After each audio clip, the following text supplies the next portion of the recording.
I like the way you pointed to him at the end. Maybe you think that maybe he did. Yeah, I mean, look, the guy was tough. I'm known as a very heavy-handed light heavyweight, and he's known as a reggaeton superstar, street fighter, whatever you want to call him. But to take those shots to the body, man, he was brave. So I had to show him respect. At the end of the day, anything that happened before the fight, after the fight, we're both pugilists, and you got to respect each other. You know, it's boxing. All right, our first question is coming from Donna Corby. Donna?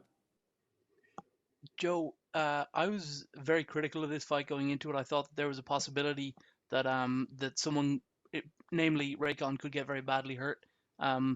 Did you feel that you kind of had to protect him in there? No, I mean, look, at the end of the day, I've been out in the ring for 4 years, so it would be no different. Oh, come on. He's never fought before, though.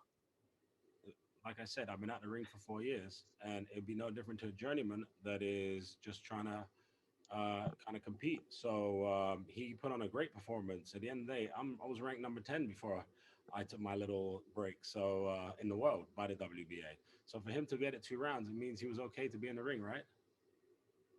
I suppose. I mean, if you really put it on him, he wouldn't have lasted, what, 30 seconds? And if my aunt has a penis, she'd be my uncle.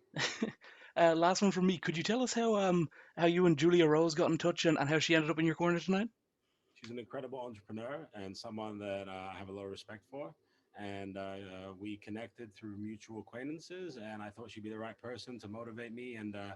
And she's done an incredible job in the corner, and I'm super excited to have her in my corner for the next fight. Thank you very much, Joe. Thanks. Thank you, Donna. Next up is Jeremy York. Joe, congratulations on the win. Thank you so much. You know, you've been in quite a few industries, quite a few ventures here. Obviously, the fitness industry that did you well, the nightclub industry, a lot of other things we can read off of Wikipedia. Is the fight? Are you wanting to get into more fights, or is there a different animal you want to attack now? No, absolutely. I want to be. I love this Triller Fight Club. I think it's the future. I love the company. I love the organization, and I love what they're creating. So to be a part of it, I feel is a real blessing to me. And I want to be on every fight club there is. I want to be part of Fight Club. I'm the Fight Club champion today. They gave me this beautiful belt. So I want to be out June, July, whenever they have one. I want to be there. Well, because in a way, Triller is kind of a combination of a lot of different avenues you've been into. I know it's really early. You just got the win, but I mean, is there somebody out there, maybe a name you want to throw out, or any particular fight you may be looking for? I just bumped into Diplo, who is a great guy, great DJ on the way out. And I said, hey, man, you know, we worked out before in Miami. You're on the June show. He's like, yeah, if I can get an opponent. I'm like, well, listen, if you can't find someone, I'm willing to go. So that'd be great to fight in Miami Beach, right? Kind of where is my hometown. And if not, there's another show in July, Oscar De La Hoya. I mean, who doesn't want to fight on the same show as Oscar, the legend? So both of those are opportunities and chances. And I don't mind who they put in front of me. And I'm just here for like I said, to tell my grandkids stories and to make my mother proud. Well, I think you're definitely doing both those things. So good luck to you going forward. And thanks again for the time. Thank you. Great. Next up is Gabriel Gonzalez. Hello, Joe. Can you hear me? Yes, I can. Well, Joe, congratulations on the win. I just want to know, going forward, are you cool if Raycon's music comes up? Are you cool if he maybe performs at your next Triller fight? Is everything all good with you and Reykon? Listen, me and Reykon now, we've squashed any beef we ever had, and I have so much respect for that guy. I'm gonna go download every one of his albums, his songs from Apple iTunes, and that's gonna be all I listen to for the next 6 months. Who do you got at the end of the night, Jake or Ben? I'd like Ben to win from who I prefer and who I think can kind of, you know, who I want to win. But Logan's little brother, if he wins, it means I might get to fight him. So let's see. Yeah, thank you, and congrats again. Thank you, Gabriel. All right. Next up is Boxing Social. Ames here for Boxing Social in association with Betfred. How are you doing, Joe? You okay? Yeah, I love the baby. Thank you. Love yours too. Joe, you're 38, which generally for a fighter means that this is the tail end of their career or they've been retired for a period of time. Did you feel any bit slower or like in training, did you feel that age at all?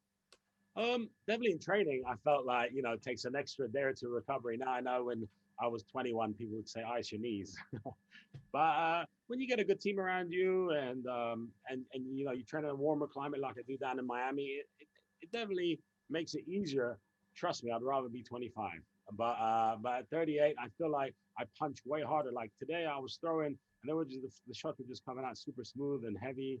And I think a bit more experience. I didn't really get any butterflies. I was quite calm around the whole event. And I think that older head on your shoulders, had to prepare, had to stay focused, and how to manage the media and everything around it. I think I'm better at it now. So actually, it's a bit of a blessing. Manny Pacquiao's still going, so why can't I? He's You've way been better than paid. me, by the way, but you know what I'm saying. You've been paid a lot of money for a fight that most, if not all, light heavyweights with a similar record wouldn't be anywhere near pay-wise. You ranked with the WBA at one stage. Do you want to pursue a belt? These type of fights where you get paid like you do tonight? Um, uh, the pay didn't cover my private jet to America and back, so it wasn't that much money, to be honest with you, relatively to my life. But thank you. I would like to stay fighting exciting fights on big stages so I can make memories and let my mother be proud of me and have a bunch of pictures on the wall and show my grandkids what granddad did one day. That's what I'm trying to do. It's not really about money. It's about memories and enjoyment value. It seemed the way the fight was going, Joe, that if the fight wasn't stopped in the corner there, you were going to set it up for really what would have been a brutal knockout. Would you have liked to have got that knockout, or do you think the fight was stopped at the right time? Look, I mean, I had a showcase knockdown, and I wasn't. My goal today was to get the rust off. I wasn't thinking about, oh, let me hurt this guy, let me, do anything special. It was just, let me get my eyes back, let me be under the lights. So no, I think I'm super happy about how today went. I wouldn't have changed it in any way. I like the way my body shots came off. I like the way that my eyes were there straight away. I mean, he's pretty basic. To be fair, it wasn't like I was in the ring with Canelo. But at the end of the day, it's still a grown ass man throwing punches at your head. So you still got to be able to defend yourself. I just was happy with my performance. My jab was snappy. My head movement was good. And, it was getting the rust off, exactly what we needed. 4 years out, 38 years old. It's a nice fight. It seemed evident pretty quickly, and I think you picked up on it as well. Like Reykon didn't really have the tools to compete with you in the ring. Did you feel like you maybe wanted to pull back a bit, or a bit of responsibility not to hurt him too much? I definitely didn't go out there trying to kill the guy after, I definitely targeted the body and, pushed the pressure a little bit more in the second round, but at the end of the day, I said I was going to do that a month ago. That was always the plan. Could I have been more aggressive in the first round? Maybe, but how does that help me? Do you know what I mean? I wanted the ring time myself. So no, I feel like Reykon did a good account of himself. At one point he hit me with a stiff jab, and he hit me with that jab, and so he's obviously been training. And if I was Reykon, I'd be super proud of myself. Finally, from myself, you've mentioned Jake Paul. You mentioned Oscar De La Hoya. In an ideal world, who would you like? Jake Paul. All the best, Joe. Thank you. Thank you. Thank you. And next up is Fred Rashani. Hey, congrats on the win. Just a quick one for me. What advice do you have for guys in their 30s who are looking to get into boxing? Because you're obviously somebody that doesn't have to do it, but you do love to do it.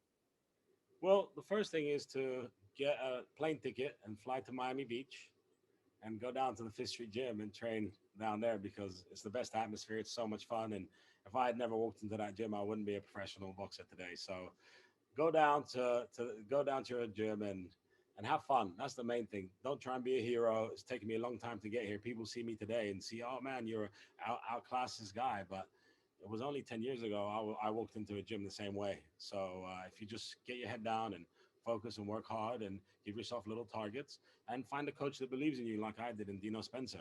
I was way better looking before I started boxing. I shouldn't have listened to him.